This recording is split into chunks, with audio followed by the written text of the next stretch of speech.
श्रीमद्भगवद्गीता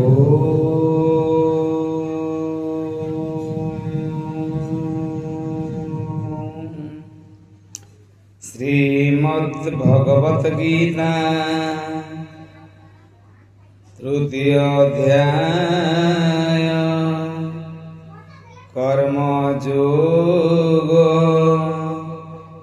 श्लोक संख्या 30। मयि सर्वाणि कर्माणि सन्न्यस्याध्यात्मचेतसा निराशी निर्ममो भूत्वा युध्यसो विगत कर।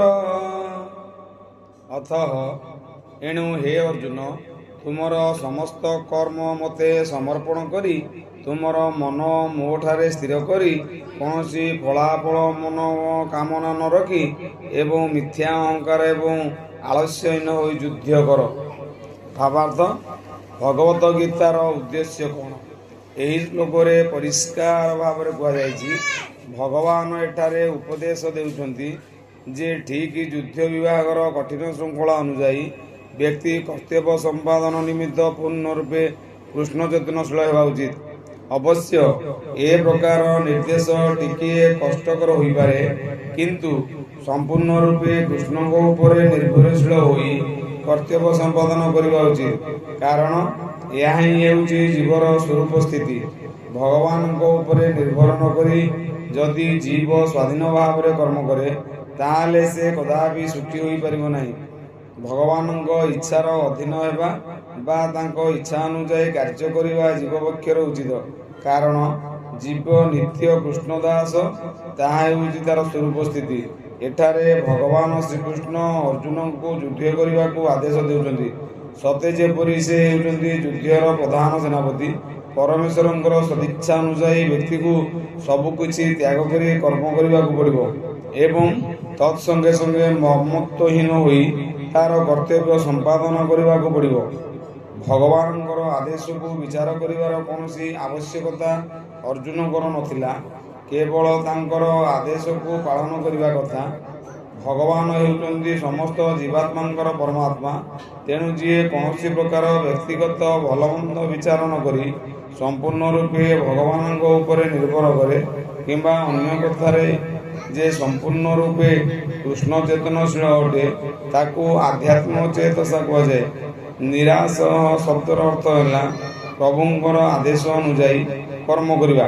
कर्म करी कौनसी फल कामना रखिबा उचित नुहे। जे कोषागार रक्षक से तार प्रभु निमित्त कोटी कोटी टंका गणी पारे, किंतु एइथिपाई से पैसाटी निजर बोली दाबी करे नहीं। ठीक सेहीपरि व्यक्ति यह उपलब्धि करवा उचित जे पृथ्वी रे किछि तार नुहे, सबु भगवानकर।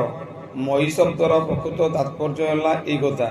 जेतबेले व्यक्ति ये प्रकार कृष्ण चेतना कर्म करे सेतबेले से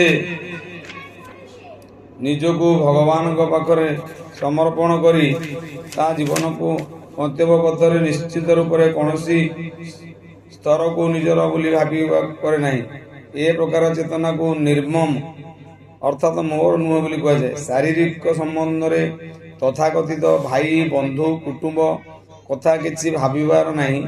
ए प्रकार एक कठिन आदेश को पालन करने को जदि व्यक्ति कुंठाबोध करे ताले से प्रकार कुंठाबोध को त्याग करने उचित। यह कले व्यक्ति विगतोत्तर हो पारे, अर्थात तार ज्वराक्रांत मनोवृत्ति आलस्य दूर हो जाए।